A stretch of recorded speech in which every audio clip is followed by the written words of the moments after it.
হঠাৎ করে নামাজ আদায় করলো, 40-45 বছর বয়সে নামাজ আদায় করে না, নামাজি হয়ে গেল। এর নামাজের ঢং ভাঙ ছোট থেকে যে নামাজ আদায় করেছে তার ঢং ঢাঙের মধ্যে পার্থক্য আছে না নেই? এর উঠা বসা, মাদ্রাসার ছাত্রটা উঠা বসা দেখবেন, আর 40 বছর পরে হুট করে আসিয়া নামাজ পড়েছে, আর উঠা বসার মধ্যে পার্থক্য আছে না নাই?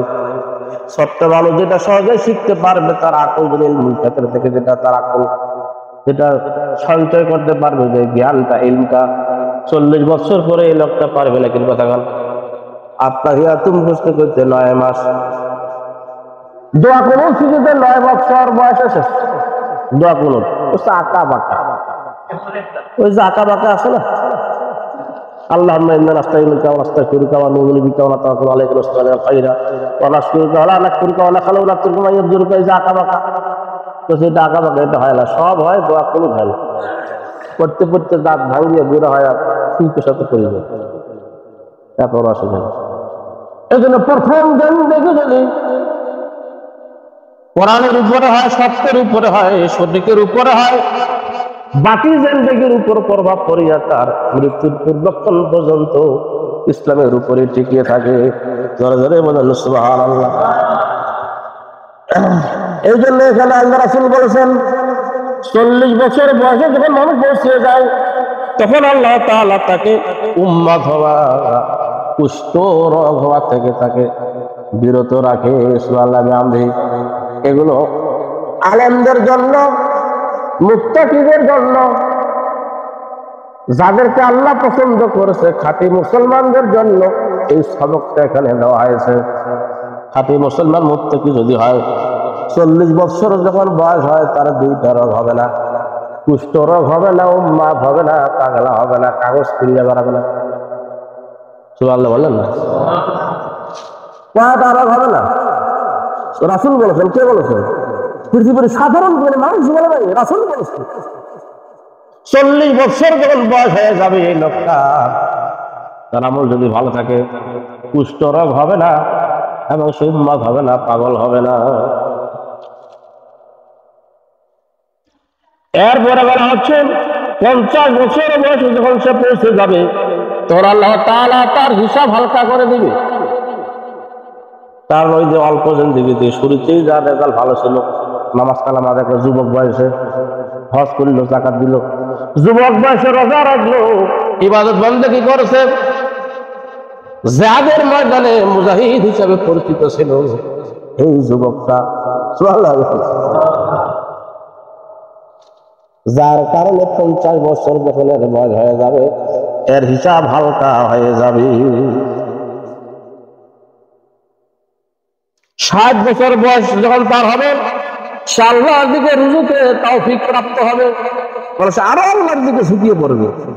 আল্লাহ আমার তো জীবন শেষ, মারা যাবো না, আর কতদিন বাঁচবো আল্লাহ, তোমাকে ছাড়া আর কিছু ভালো লাগে না, মসজিদ ছাড়া ভালো লাগে না, হক ছাড়া আর ভালো লাগে না। কারণ শুরুতেই জিন্দেগি তার ভালো দিকে গেছে, শেষের দিকটাও তার ভালো যাবে, যাবে না।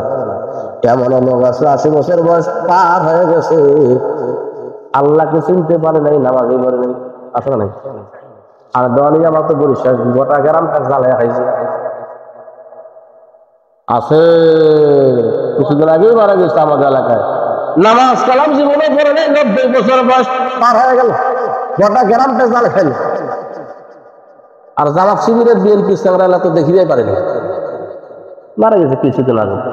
নাতি জামাই আসি জানাজা পড়েছে, হবে না বলছে, হবে না বলছে। আলহামদুলিল্লাহ কইলে খুব একটা ক্ষতি হবে না মনে হয়। হ্যাঁ, নাতি জামাই আপনার হাফেজ সাহেব বেনামাজি, হাফেজ সাহেব বেনামাজি আছে না এই এলাকায় নেই, অন্য এলাকায় আছে, অন্য এলাকায় না, না এই এলাকায় অন্য এলাকায় আছে। নানা শ্বশুরের নামাজ আদায় করেছে, বাস্তব জীবন। এরপরে বলতে 70 বছর বয়স যখন পৌঁছে, আসমানে অধিবাসীরা সব ফেরেশতা তাকে মহব্বত করতে শুরু করে। 70 বছর বয়স যখন হয়, এই মানুষটা আল্লাহর ফেরেশতারা আসিয়া আসমান থেকে আসিয়া তাকে মহব্বত করে। সুবহানাল্লাহ বিহামদিহি। এরপরে বলা হচ্ছে 80 বছর বয়স উপনীত হলে আল্লাহ তাআলা তার সৎকর্মসমূহ লিপিবদ্ধ করে। যত ভালো ভালো আমল করেছিল, নেক লিপিবদ্ধ করতে থাকে। তার মানে এর ব্যাখ্যা অন্য তাফসীর থেকে আমি নিয়েছি, আজকে সকালবেলা আমি পড়ে আসলাম। মানে যুবক অবস্থায় যে ভালো ভালো কাজগুলো করেছিল, যে পরিবারের আমলের সব যেভাবে বৃদ্ধি হয়েছিল। وعن ابي هريره رضي الله عنه قال قال رسول الله صلى الله عليه وسلم كل عمل ابن ادم وذاب الحسنه بعشر امثالها الى 700 ضعف।